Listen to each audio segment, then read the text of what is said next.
Carl here from Games, Brains and Head-Banging Life, gbhbl.com for short. A so bad it's good film through and through. I Bought a Vampire Motorcycle is a must-see for any fan of horror with the overpowering stench of British humour. You'll spend most of its runtime laughing at how bad it is, but enjoying pretty much every second of it too. I am not a fan of the term so bad it's good. I often avoid using it, but in this circumstances and every so often a film comes along that says, yeah, you know what, this one fits it.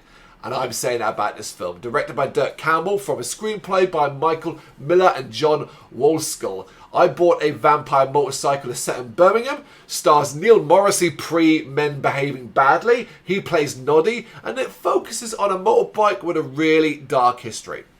How can a motorbike have a dark history? It's an inanimate object, obviously. Well, this particular bike belonged to a motorbike gang who interrupted, as you do, a satanic ritual and used a crossbow, as you do, to kill the Satanists. During this melee, one of the motorcycles is possessed by a demonic spirit and now has a thirst for blood. Of course it does.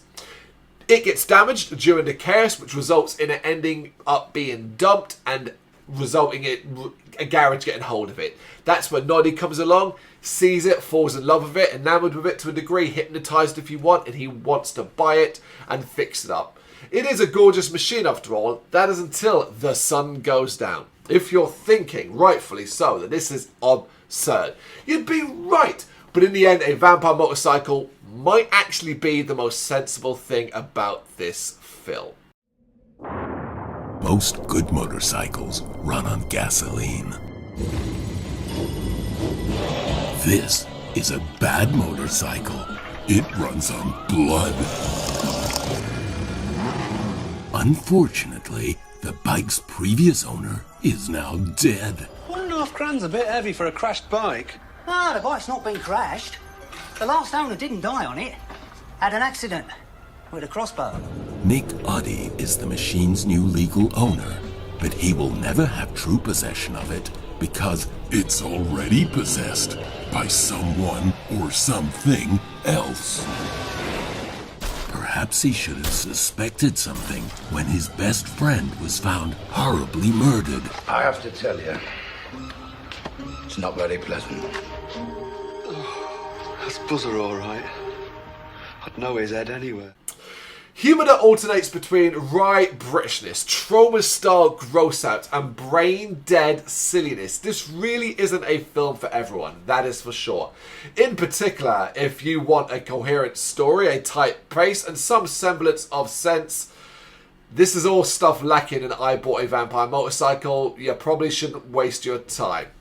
Yeah, I think there's something so compelling about it. It's got a mania about it that is prevalent from the start and only seems to increase as things go on. It's not just the madness of a vampire motorcycle, which also might be a bit of a perv too, but the madness of a group who didn't say no to any idea. How about a talking turd, sword fighting a motorbike, decapitating Hell's Angels? It's all here, alongside a thick helping of cheese and plenty of B-movie splatter too. What makes all of this nonsense work is the fact that it leans so heavily into British culture and humour, where the idea of it coming out of any other country, the only one I could think maybe could have got away with this is Australia or New Zealand. But the idea of it coming out of any other country would be off-putting. No insult to America or Europe in that aspect, they cannot pull this off. It's cheeky, it's daft, it's dodgy, and if we're honest, it's bobbins. But you'll be chuffed you saw it. Noddy, Noddy, here I am. It's me, Noddy, look. Hello, Noddy. It is I Bought a Vampire Motorcycle, and for me, it's a must-see. You got any thoughts on it? You know what to do? Let me know in the comments. Thank you very much for watching. If you'd like to see more content like this, please consider hitting the subscribe button. It is gratefully appreciated. You can find us over at gbhbl.com, our full website where reviews, news and so much more goes up daily. We're also on all social media platforms, Facebook, Instagram, Twitter, Threads, at GBHBL. Just search for GBHBL and you will find us out there. We also have merchandise on sale. You can access the shop via the website.